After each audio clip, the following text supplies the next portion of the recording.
Throughout the summers of 2019 and 2020, an unprecedented 17 million hectares of forest and woodland in southeastern Australia burnt in the worst bushfires in living memory.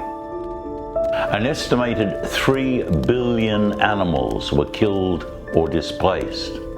Vulnerable virgin rainforests that had never in human history seen fires were decimated. 42 people lost their lives. Almost half of the Kempsey region was in flames. 340 homes and outbuildings were damaged or destroyed, and tragically, one Willawarrin local lost his life. Over 150,000 hectares of land was affected in the region. The scale and severity of the fires was unprecedented, and the effects profound and long-lasting. The Kempsey area burnt for months, but the worst bushfire event was on November the 8th, when with little warning, a firestorm ripped through the region. The following stories are local accounts from that day.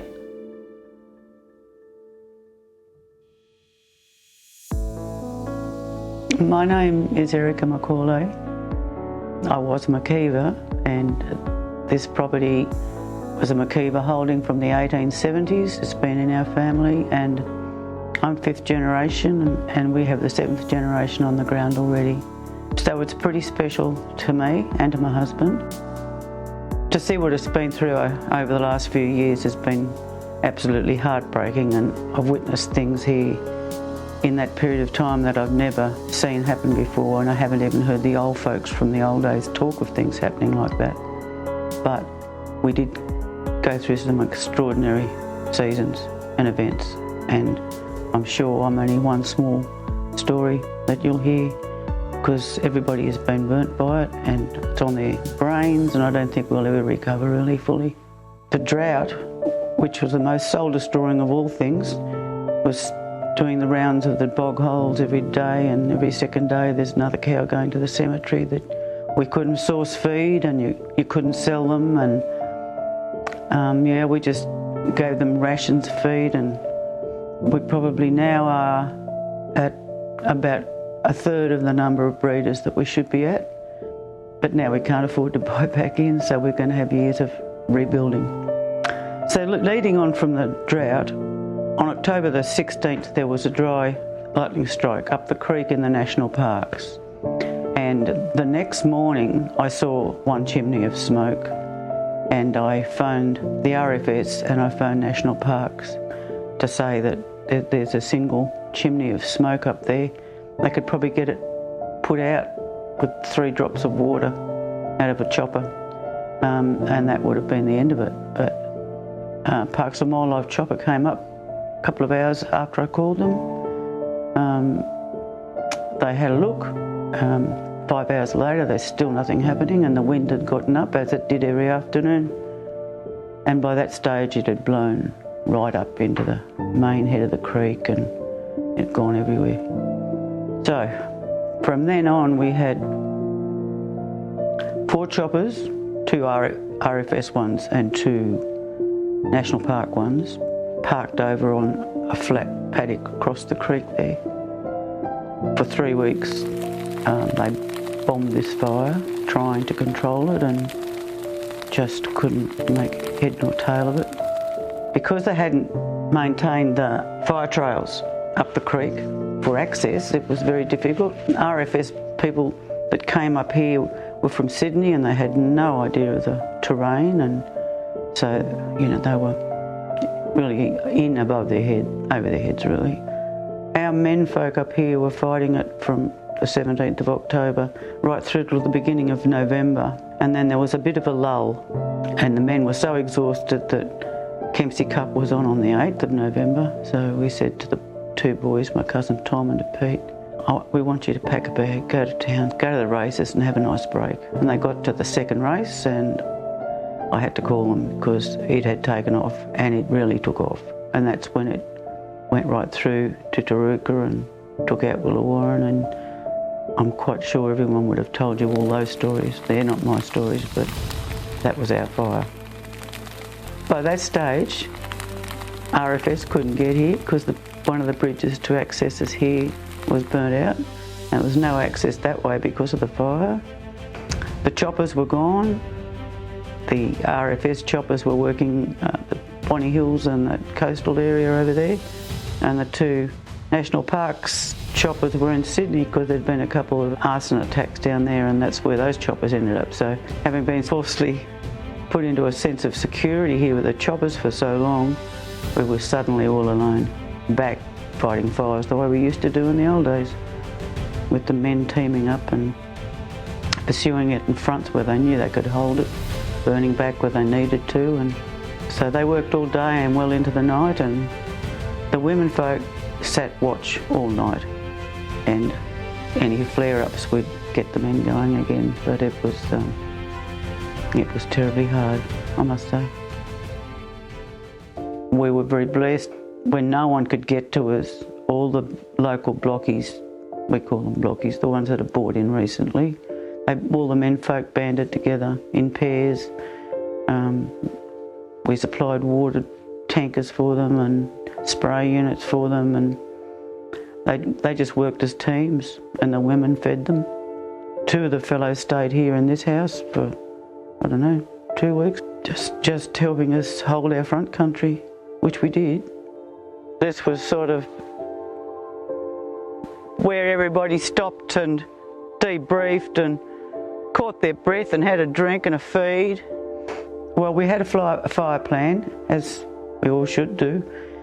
We'd only spoken of it probably 6 weeks prior, and I said, if we have a big fire here, if it really does take off, we're going to lose the power, which we did for nearly 3 weeks. I said, first thing we have to do is take a generator out to the pump, the front, because that's the only way we're going to hold the home. So we've got generator out the front, and we've got big hoses that go right around the house, and I spent all the time I could watering the house, the roof, the ground around it, because it was as dry as tinder, It was, and there was a lot of embers dropping from the big fires when they were out in the scrub country. I mean, I found a gum twig with about 6 leaves on it. It was pitch black, but the twig was about the size of a cigarette, and it had landed right next to the hay shed, which had the bit of hay in it that we were able to source. So, that could have been a catastrophic drop when no one was looking. Bit lucky, really. I haven't been very well either. I'm on my last 6 months of chemo now, so I'm not physically able to help them fight the fires, so I was manning phones and using walkie-talkies between the teams. I had a chair sitting right here, so I could watch the front of the fire all around here and see where any flare-ups, so that the men could get some sleep and rest. When the fire really ripped on the 8th, I could see it across the creek here coming this way, because the winds were blowing from the southwest. And when I phoned 000 to say that the fires were across the creek from the house, they said, if you can see flames, you have to go.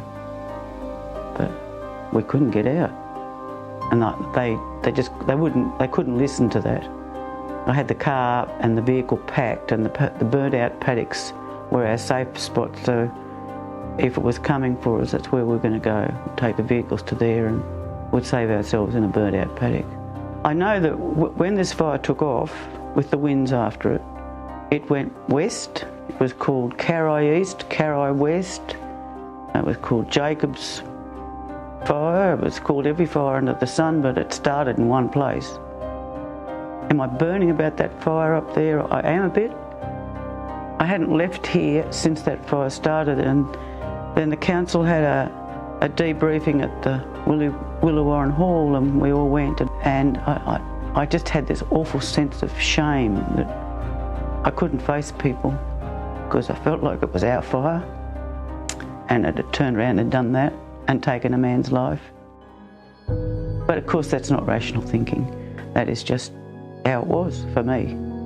But I did have people that were badly affected by the fire come up and say, I don't want you even thinking like that, but you know, it's very hard to get that thought out of your head when it's burning in there still. But yeah, I've let that go, but at the time it was pretty raw. I can't forget what it looked like.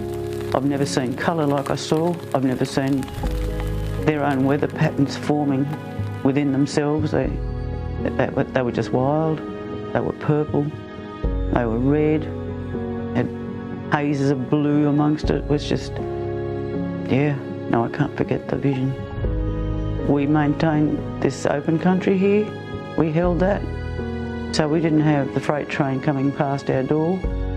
But we sat here and smoked for all that time to the point my house still smells like bushfire.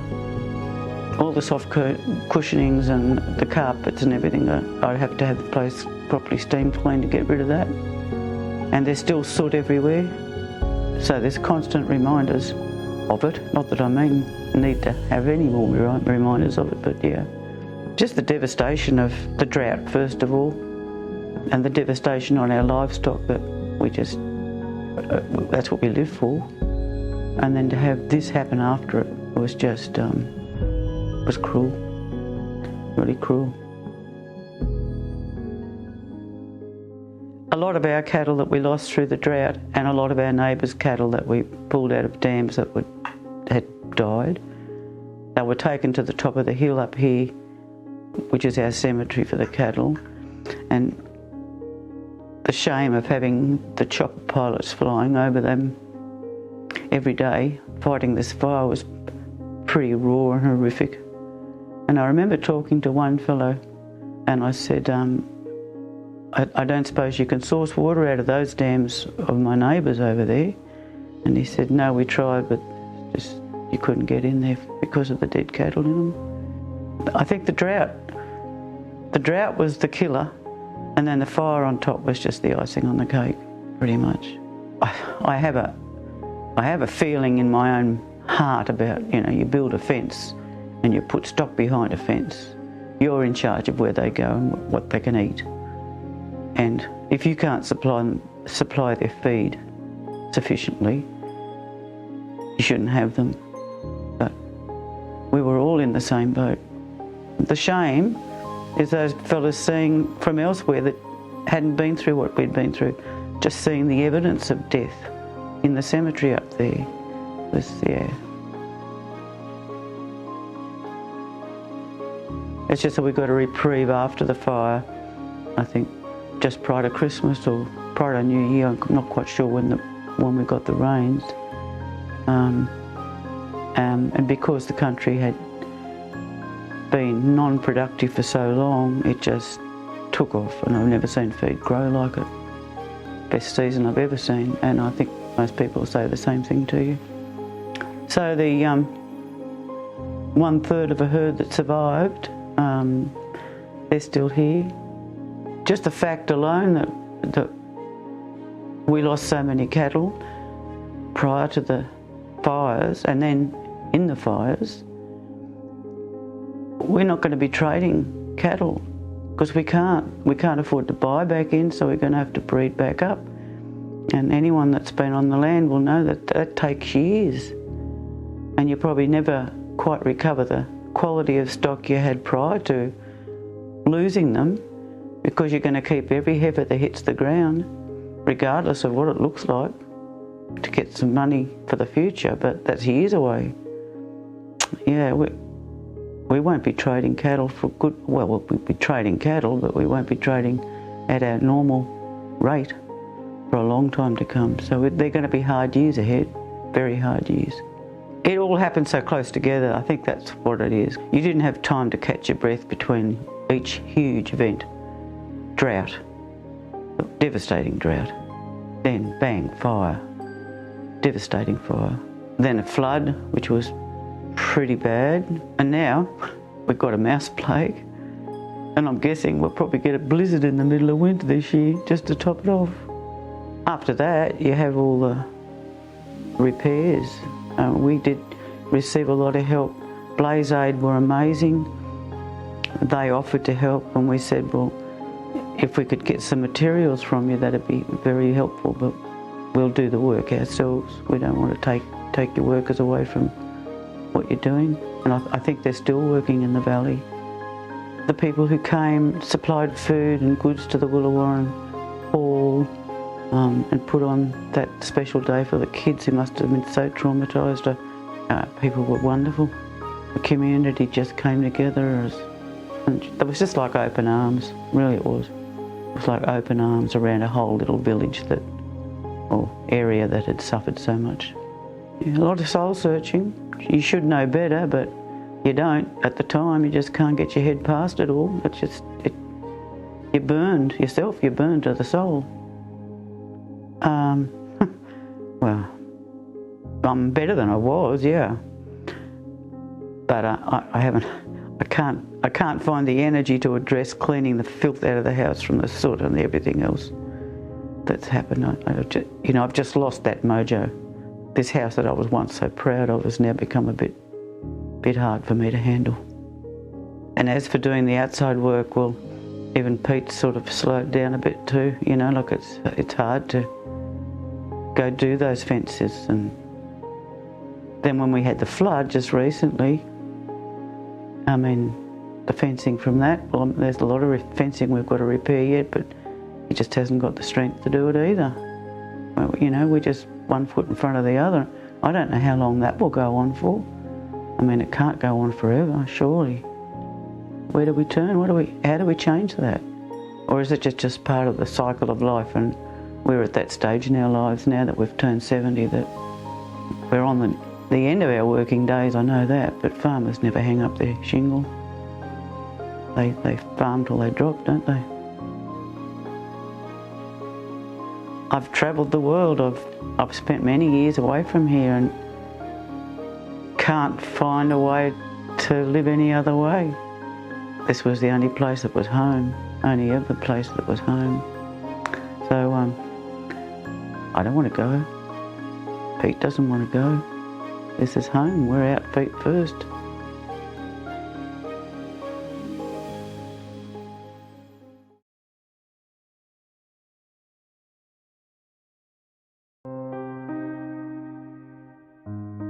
I've never seen cattle so badly burnt. Cows circled of bones and hide and dead cows that formed a circle around their calves. It was horrible, terrible. And to think that we've survived, fortunately, I know it did affect my mental attitude at the time. And I was thinking of everyone else, of how humanity, of what we've done or what we've done to deserve such a penalty as this.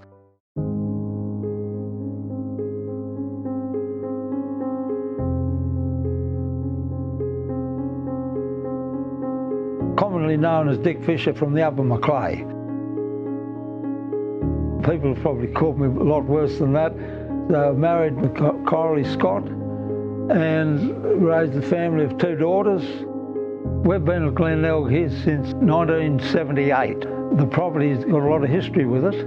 It goes back to Robert Mackenzie that put his name to the Mackenzie's Creek, and we've carried the name on as Glenelg, where Robert Mackenzie came from in Scotland.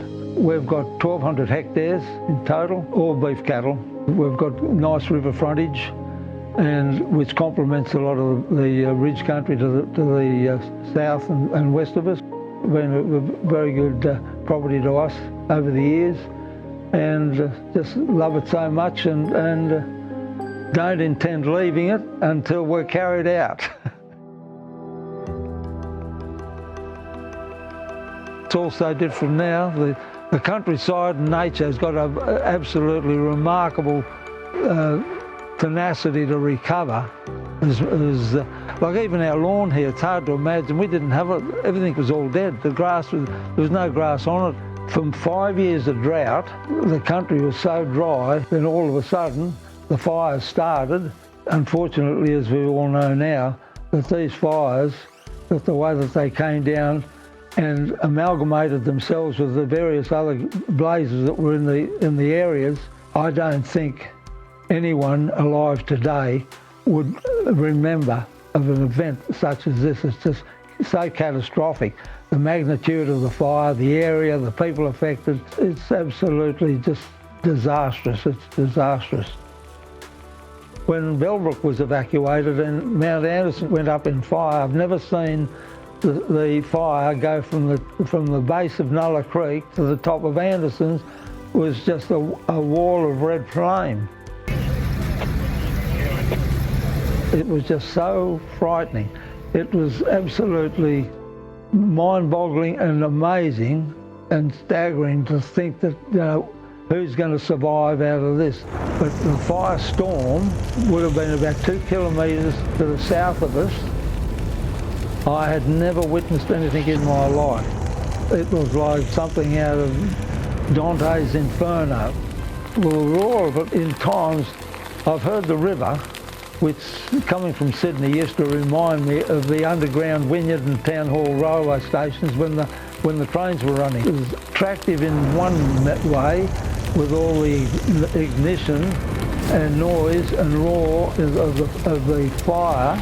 It's unimaginable that the smoke and the atmosphere can ignite in like flashes of lightning, and from yellow and blacks and reds and dark colours, and then all of a sudden the whole thing illuminates into a bright orange, and then you've got all the grey of the smoke, and it's obviously it's at least 30,000 to 40,000 feet high, not. And it's just a whiteout. It's just a little grey out. It's just absolutely, you couldn't imagine it. It just awe-struck me. When I first saw it, the sky and the cloud obliterated any daylight or sun. It was dark, but fortunately it didn't last long. Within a matter of probably 15 minutes, it had all passed, and we were back into the smoke and back into the normal fires. But I was just so struck. I said to Coralie, my wife, I said, just come out and look at this. I said, nothing can escape this. It was just so awful. We were working on the fires and things to protect our sheds and things around the property. It was just on dusk that our neighbours arrived with their families, and it was just so much of a relief to know that they had survived. We'd already made up our mind that we're going to evacuate to the river. So that afternoon we took all the tractors and movable vehicles and things, and machinery, and took it down onto the riverbed and parked the vehicles in the water. We knew right, well, if anything's going to burn up top, well, we'll at least survive ourselves down there. We had 5 children under 5 with us too. Those kids, they were absolutely amazing. It was more of an adventure to them, not realising, you know, what we were facing. The fire jumped the Toos Road, which is virtually parallel with the river, and got along under the bluff, and the inferno that came up set us all alight again. Newman Hollison Rose, his partner, who at the time was 8 months or 9 months pregnant. She was riding in the cabin of the Toyota. Newman, he was driving and going all over the place at great speed and through paddocks, and we were going around the perimeter of the fire. I was riding shotgun on the back with the hose, keeping the fire at bay and trying to block it. But we did block it. It took us about 500 metres before we were able to stop it. Fortunately, we got it blocked on the road, which was about 100 metres from the house. We blocked it up here on the turnoff. We knocked off, it was daybreak. It was when the sun started to come up, that's when we started to take a break. When the mountain got alight, well, that was lit purposely. It was lit purposely as a fire break. And the RFS, they did Bellbrook Local Fire Brigade, they did a fantastic job. They were able to control it right the way around there, which saved a lot of the fire that was coming to the northwest from going into Bellbrook. There was no decision to evacuate. We knew that we could save ourselves in the water. That was not a problem. If it goes, well it goes. There's absolutely nothing you could do to prevent it. There was absolutely nothing. Even like aerial bombing, there's plenty of activity with the helicopters and things, but it was just basically they were, if they could, to save a house or save a building. It wasn't a case of putting the fire out. There was no way, you could not even attempt to extinguish the fire. We got a lot of support as soon as the roads got open again. We had no way of access in. From Willawarra to Belbrook, the road was cut, timber and poles and power lines down and everything of that nature. And it was a couple of days before we started to get traffic through, essential services coming through, to see what had happened. And it was just amazing to think that we'd never had that sort of treatment before in the fires that we've had, but it was never necessary. The fires that we had before were only just burn-offs to what this was. This was just a conflagration. It was just so immense. It was mind-boggling, absolutely shocking. All of us today in Belbrook, I really think they could be more. They are united more than what they were previously before the fire, and plus our Indigenous community over in Nulla Creek. It's welded, I think, more of us in compassionate areas to each other now, but there is a lot of suffering. There's a lot of suffering still in the area.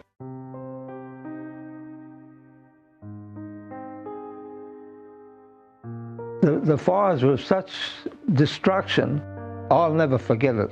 With the few years that I may have left, privileged to have left, I'll never forget it.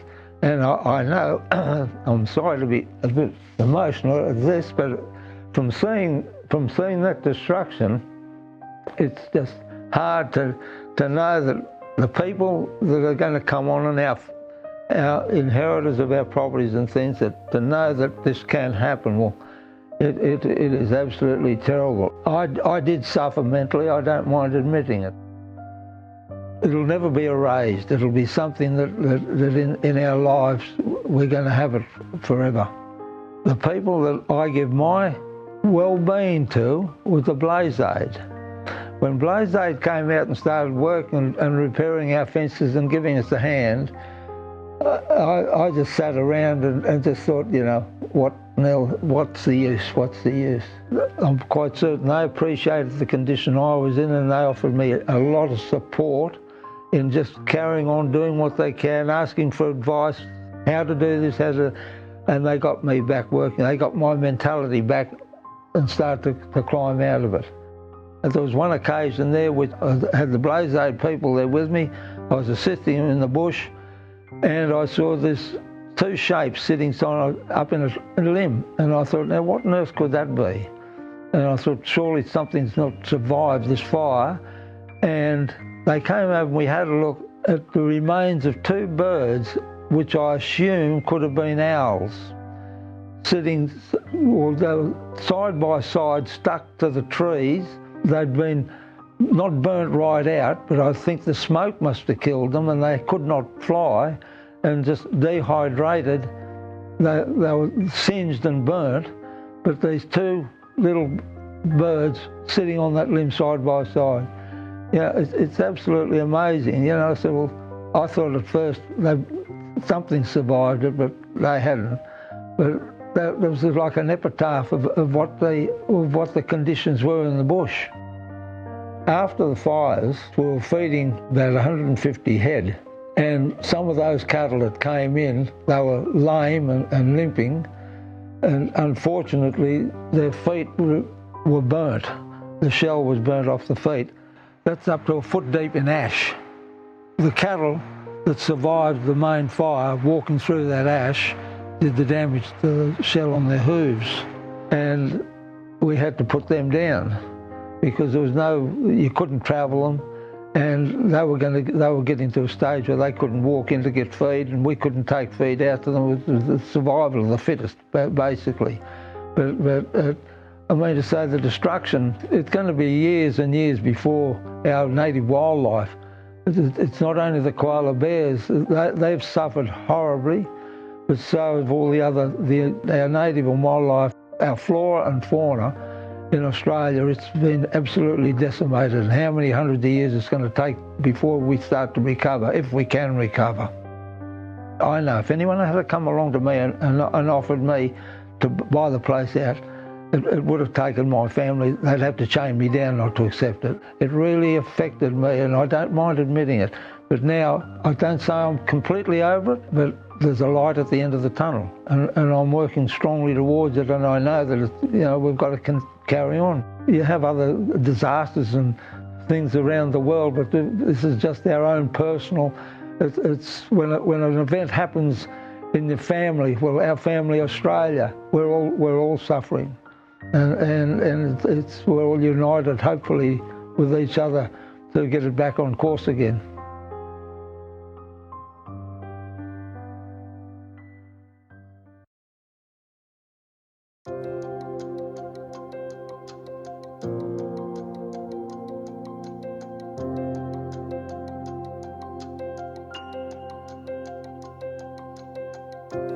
The day the fires come through Nulla, it was a stinking hot day, just a huge plume of smoke. The wind picked up and it just roared through. We were trying to assist where we could to help save any property that we could. We came to here and the neighbour place sort of across that way, he lost everything also, and there really wasn't anything that we could do to help here. The fire was screaming through, the conditions pushed it straight up here up on the hill. It was a tinderbox, the mill sort of sat here, and there'd been probably 20 years of sawdust and mill shavings built up, and there was really nothing that two people in an IBC with 1,000 litres of water could do. We were just working with the fire brigade to plan where to put the hazard reduction burn lines. Yeah, when I look at this photo, I feel pride for the community that banded together to get us through it. So this fire is from essentially our front balcony. And so by the time the back burn went in, it was a relief that it had gone through and that we were safe.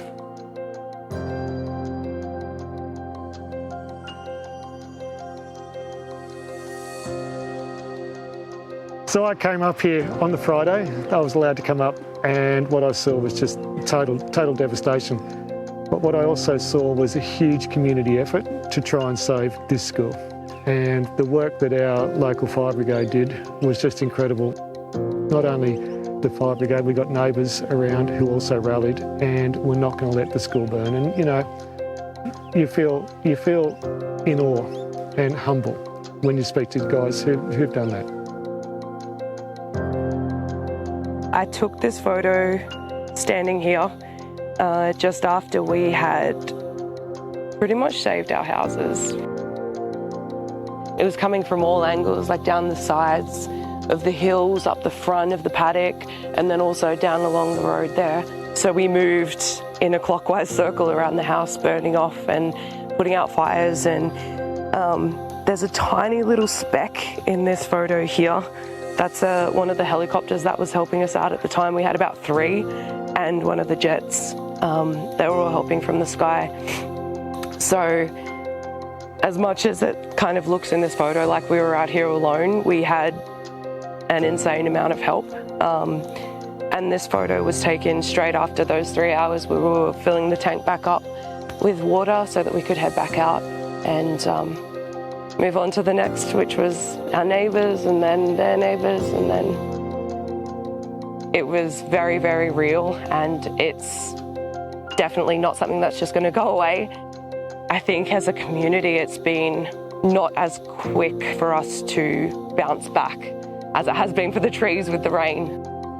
And I think that this exhibition is a really good opportunity for us to say, this happened, it was very, very real, but we're definitely on the road to recovery.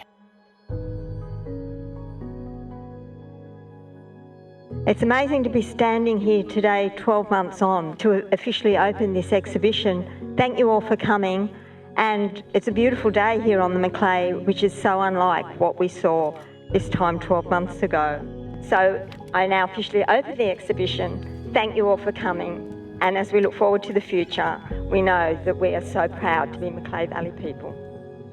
The fires highlighted to me something that actually I already knew, and that was what a strong community we are when faced with adversity.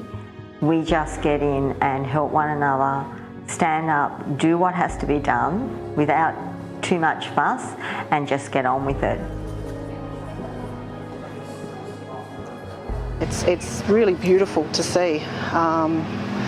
It brings people together. Exhibition, it brought, as you saw today, the community comes out. Oh, it's amazing. It is absolutely amazing. A lot of people probably haven't spoken about the fire for 12 months. So it's brought back a lot of emotions for everyone today. Oh, everything was just black. Everything was black, and the smoke was low and thick for a month. You couldn't see it, and it didn't leave for a month, and we just lived in it. We had no power for maybe six or 7 days. I think for the first 24 hours we didn't sleep. We just sat around because it was coming back. It continually came back over our hill, so we didn't, and I know my dad probably didn't sleep for a month. Oh yeah, these guys all came from Brisbane. Yeah.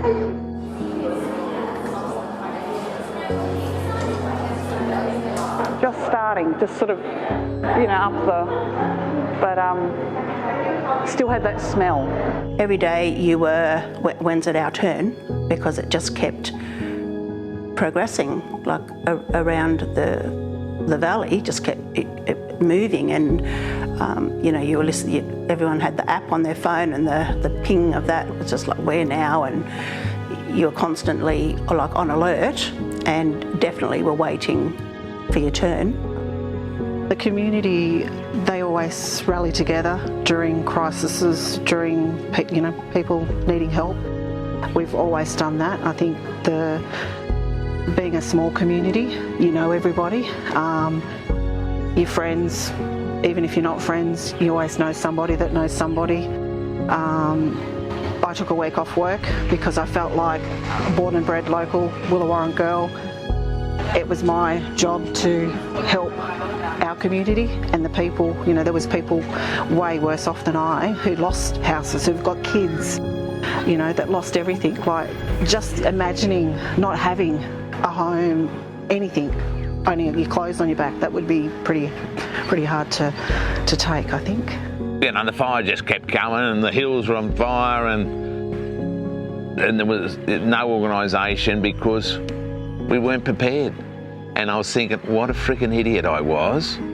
Here's me conscious of climate change and worried about sea levels as my arse is getting burnt. So, yeah, no preparation.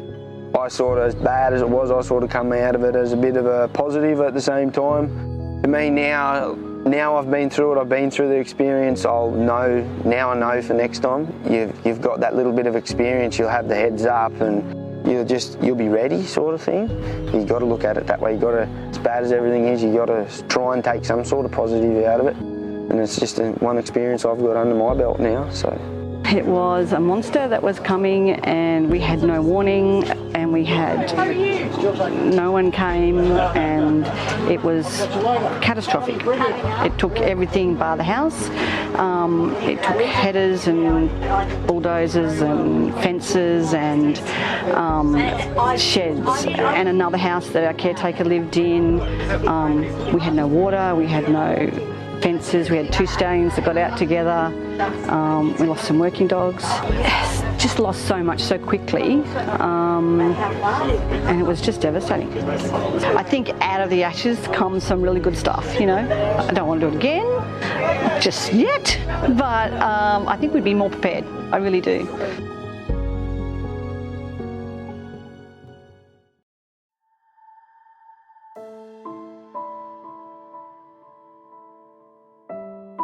We had fires raging upriver from us, but it wasn't really something that we had thought we were going to be opening an evac centre for. We were so unprepared. It was just open doors, give them a seat, try and give them a cup of tea and a coffee and see where they're at, make sure they were okay. The first people arriving were as shell-shocked as we were. They were just upset, just shocked, upset, and most of them not knowing. Because upriver, by that stage, we had road closures like everywhere. There were people coming to us that just couldn't go home, that knew that their family were upriver, and no one could tell them anything. No power, no communication, no mobile phone towers. The not knowing for them was just devastating. And I remember one lady pulling up at the gate. She was in her jammies in the middle of the day, because that's all she had. And I asked her how I could help her, and she couldn't answer me. She had absolutely nothing except for tears streaming down her face. And she said, I think I've lost everything, and I don't know what I want or what I need. And that was then pretty much the norm. It was like every other person needed something, but they just didn't know. Didn't have any idea at that very given point that you ask them the stupid question, how can I help you? They don't have an answer because they don't know yet. Every day I went to the evacuation centre in the morning and at night, and each day you would hear someone else's story. For me as Mayor, each story you take on something personally, but you have to stay strong and you have to move on because there's things that have to be done.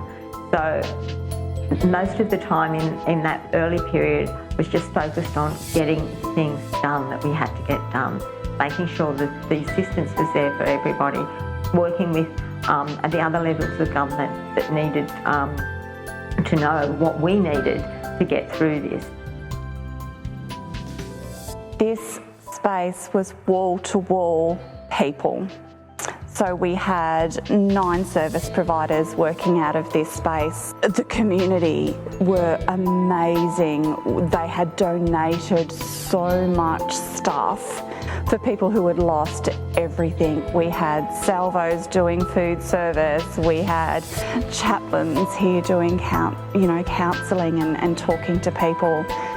There were children running and playing as if there was absolutely nothing going on in the world, because that's what children do, which changes the atmosphere. We had 3 other buildings set up in dorm-style accommodation. It was just pandemonium. There was just something happening all of the time, and we did that for days on end. And the support of the team and the services that worked with us to run an evac centre was astronomical. Realistically, Council did play a significant part in leading how we went through the disaster, because we didn't have the resources, but we managed to do that, and then we were able to set up a recovery team, and we moved fairly as fast as we could from the event into recovery. And the recovery actually is still going on today, and I can't see that pulling away for some time yet. I was fortunate enough through evac to be one of the first people to take stuff upriver to people who hadn't been able to come down to us, and that was quite surreal. You talk to people, you see pictures, but it's not the same as going and seeing, and it's words can't, for me, still describe the just devastation of everything. I think the worst part for me was driving in. It was just kind of surreal. Everything was just black. There was no green anywhere. Smell of death of the animals. Yeah, that's kind of what really hit me. I'm a bit of an animal lover, and yeah, there were so many more than I expected. It was horrible. I was working with all agencies across the board, so I was working with anyone that I could access that had something to offer. I would kind of link into and, look at each case and kind of go, well, who can I use to support these people? When people sit down and kind of discuss things that they've lost that weren't necessarily, valuable monetary-wise, but valuable, in terms of their family and their heritage. I just felt so helpless. I couldn't do anything about those things, or photos, or, there's always getting, a new house or a new mower,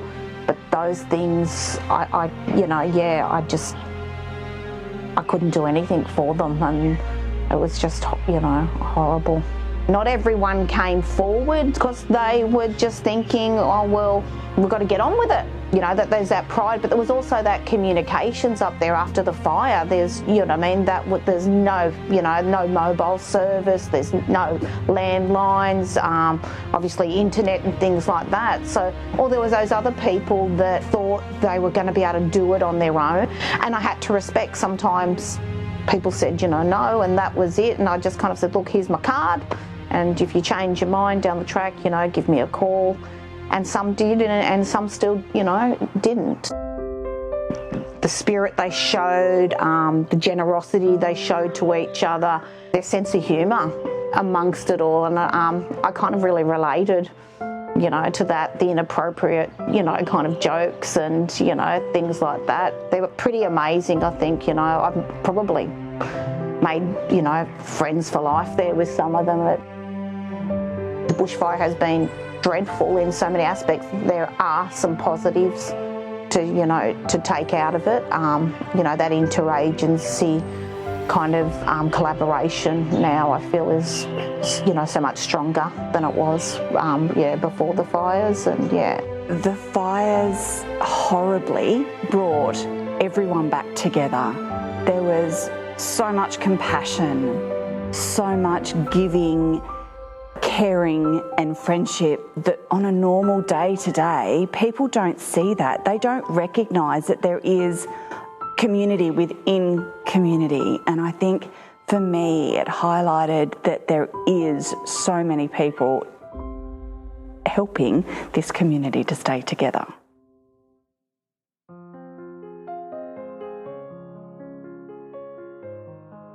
The tree has never grown back the same. The land is not the same. The birds are not the same. The whole entire river has changed from that fire. Our birds, you don't see as much kookaburras as you should, because kookaburras is the ones that used to wake up the old people, and they'd get up. As soon as the kookaburra laughs, they're up. Now, you'd get a few, but not a mob of them. You haven't got the grubs in the tree for the black cockatoo. You haven't got the seeds on the ground for the rosella and the king parrots. So, and they're just starting to grow back. With time, we should heal. Our river will heal, but the scar in the people's hearts that where they lost their homes and lost their whole entire well-being and lost family. We've got a lot of healing to do.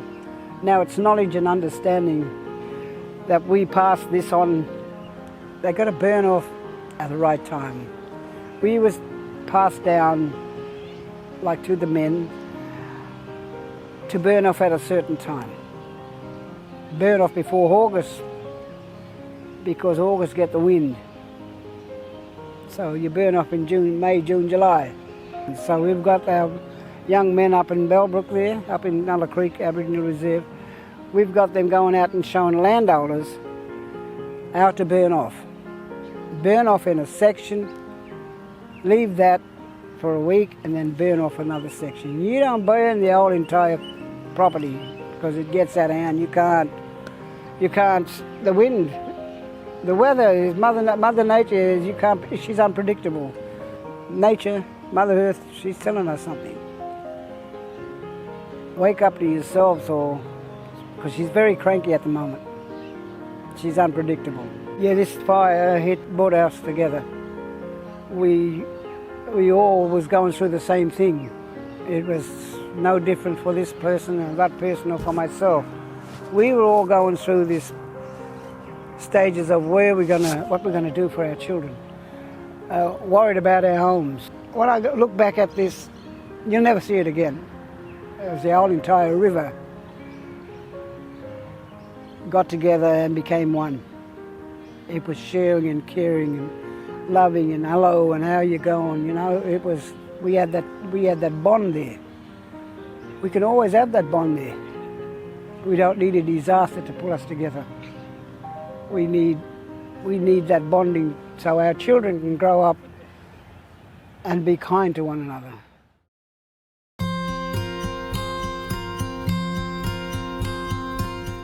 It's called By the Grace of God.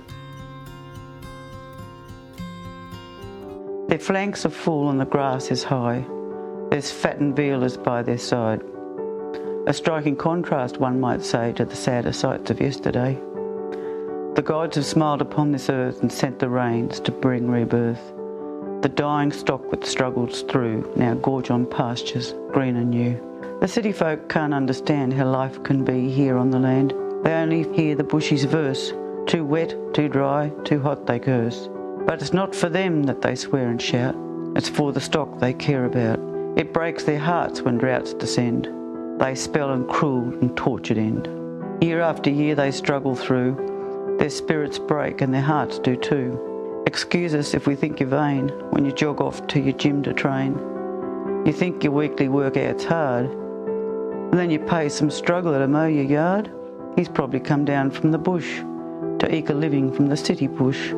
Ask him why he left his farm if you could find the time to have a yarn. His story would likely break your heart as you hear how his world was torn apart. As he drives his worn-out truck around, dreaming he's back in his old hometown. Take some time between your latte breaks where you complain about the price of steaks. Inform yourself and ask him why he traded smog for his clear blue sky.